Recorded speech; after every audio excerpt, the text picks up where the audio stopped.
I welcome my select viewers to my 116th video of my YouTube channel, Writer Sandhanam Speaks. In my last video, I had discussed the book Dance of Shiva by the Ceylon-born author Ananda Coomaraswamy, and I assured the viewers that I would take up in my next video his other book, Hinduism and Buddhism. This is it. A brief book of 86 pages with in-depth notes on Hinduism and Buddhism. While discussing this scholarly book by one like me, a non-scholarly man, but interested in both these Indian-born religions, I will quote a few lines from this book appealing to my understanding of these sister religions. I have an additional qualification too. I am also a translator of the famous book by Paul Carus, The Gospel of Buddha, into Tamil, on behalf of Publications Division of Information and Broadcasting Ministry, Government of India, in 2000. While I was the editor of the department. At that time, I was the editor of the department too. As Buddha never charged for his wisdom, so also I translated it without remuneration. I did it as a labor of love, as Buddha always attracted me from my childhood by his meditative images, and as a grown-up man by his discovery of truth. With this introduction, let me briefly discuss Ananda Coomaraswamy's book, Hinduism and Buddhism. The topic of my talk is also titled Hinduism and Buddhism, Essentially the Same, by Ananda Coomaraswamy. While discussing, I will cite the agreeing statements from my mother tongue Tamil, quoting some Tamil songs sung by the equally enlightened Tamil sages. In his insightful notes to Buddhism on page 76, Ananda Coomaraswamy says, I read it out. In view of the current impression that the Buddha came to destroy, not to fulfill an older law, we have emphasized throughout the uninterrupted continuity of Brahmanical and Buddhist doctrine. Buddhist doctrine is original, indeed, but certainly not novel. What a fine distinction between the word original and novel. How I understand this is, Buddha never copied any previous system or sages. Whatever he discovered was on his own, like feeling on his own the heat of the sun. While the sun is not a novel entity, it is ever present. In his introduction to Buddhism, this is what he has to say. I will again read it out from the introduction.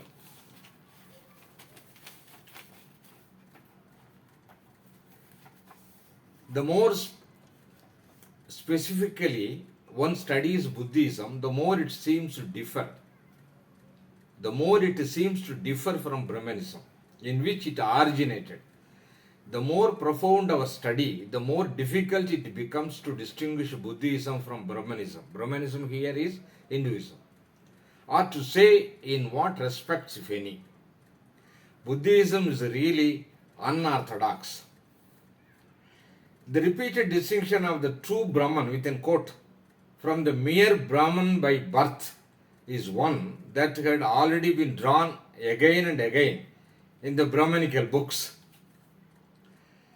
No true philosopher ever came to destroy but only to fulfill the law. I have seen, the Buddha says, the ancient way, the old road that was taken by the formerly all awakened, and that is the path I follow. And since he elsewhere praises, the quotation ends, and since he elsewhere praises the Brahmins of old who remembered the ancient way that leads to Brahma, there can be no doubt that Buddha is alluding to the ancient narrow path that stretches far away, whereby the contemplatives Noyades of Brahma ascend, set free, mentioned in verses that were already old when Yajnavalkya cites them in the earliest Upanishad.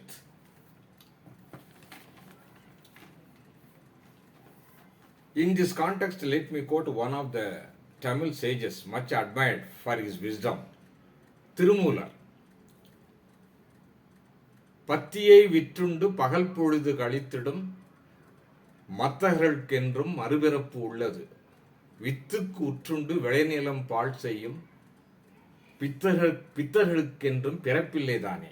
Translated, those who teach bhakti to others with the sole intention of earning money cannot avoid rebirth. But those who destroys the root seed of the further birth will not be reborn.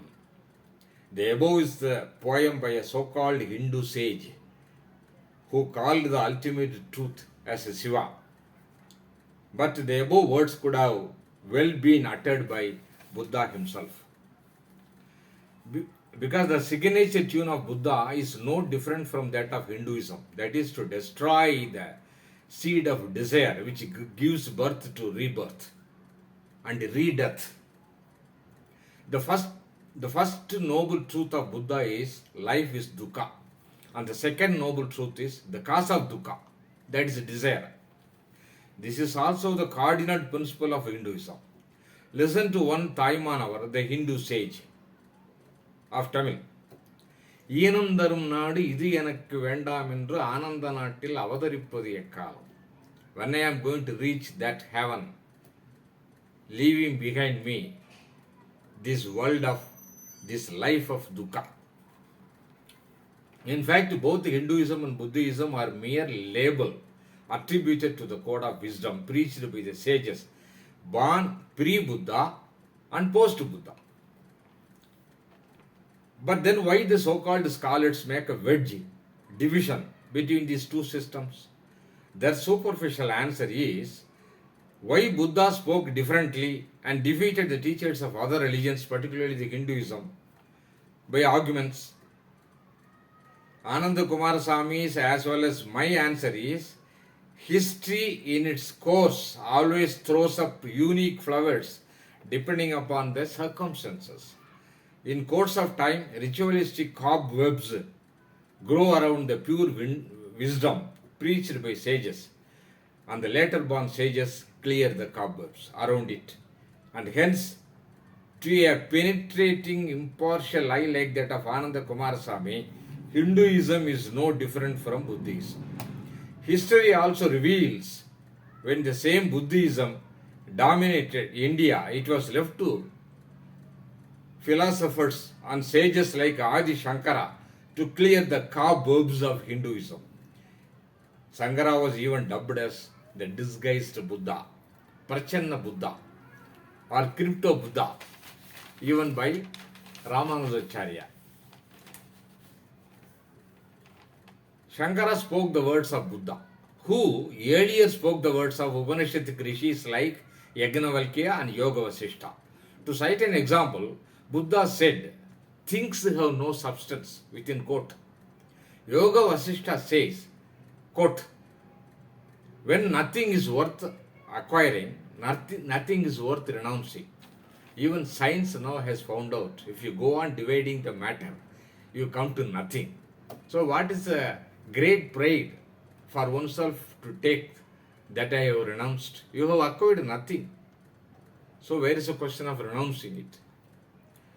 It is quite interesting to note that Buddha never quoted from Upanishads or even criticized it.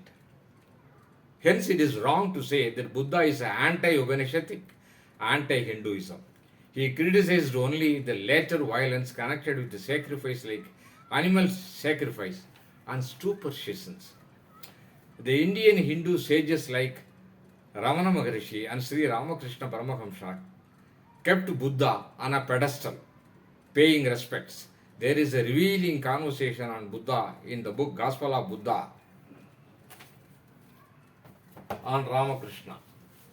I will read it out. Ramakrishna, I have heard a great deal about Buddha. He is one of the 10 incarnations of God. Brahman is immovable, immutable, inactive, under the nature of consciousness. Consciousness with capital C. When a man merges his buddhi, his intelligence in bodha, that is consciousness, then he attains the knowledge of Brahman. He becomes Buddha, the enlightened. Buddha would have felt happy on reading it if he had been alive today. Even Ramana Maharshi defined nirvana, which is a word attributed exclusively to Buddha, like this: loss of individuality is nirvana. When there is no ego, no mind, you attain nirvana. Regarding the Buddha's wordless silence on explaining nirvana or moksha, there is equally a pregnant Tamil song by the Tamil Siddha sage Patinatha. கொண்டவர்கள் கொண்டதெல்லாம் கொண்டார்கள் கொள்ளுவரோ விண்டவர்தான் கண்டவரோ கண்டவர்தான் விண்டவரோ. Those who have uttered, I have seen it, within quote, did not see it. Those who have seen it did not describe it. This explains Buddha's silence and nirvana.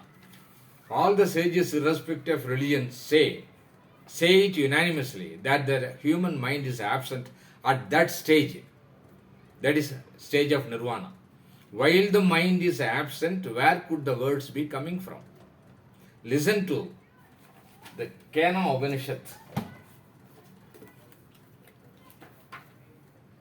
Thither, to that place, the eye does not go, speech does not go, nor the mind. We do not know, we do not understand how one can teach this. That is why Buddha kept silent. What cannot be expressed through speech, and whereby speech is expressed, that alone know you as Brahman, not this which people worship here. So where is the difference between Hinduism and Buddhism? Nirvana means blowing out. It is equated to emptiness, empty of all character-driven faults. Even Tamil Taimanavar says about this emptiness, shunya, as nirai shunyam, fullness. Finally, much has been said that while Hinduism talks of Atman, that is self, Buddhism denies it. Ananda Coomaraswamy demolishes this difference, quoting Buddha's life. While Buddha was on the deathbed, he called his monks and preached his final teaching, within quote, be a light unto yourself. Take refuge in the self, self with capital S. Please note, this self is the capital self and not the small self, otherwise called ego, the non-existent ego. Self is alternatively used by the Hindu sages for Atman or Brahman. Hence, according to Ananda Coomaraswamy, Gautama Buddha is one of the Upanishadic Buddhas. As for me, Buddha is a predecessor to Sri Ramakrishna and Sri Ramana and Tamil sages. The spiritual sons of Indian soil, that is the spiritual land. Recently, somebody asked me, are you a Buddhist? My reply was, I am not a Buddhist, but a sagist. I am a supporter of sages who are beyond caste, color and religion. Thank you.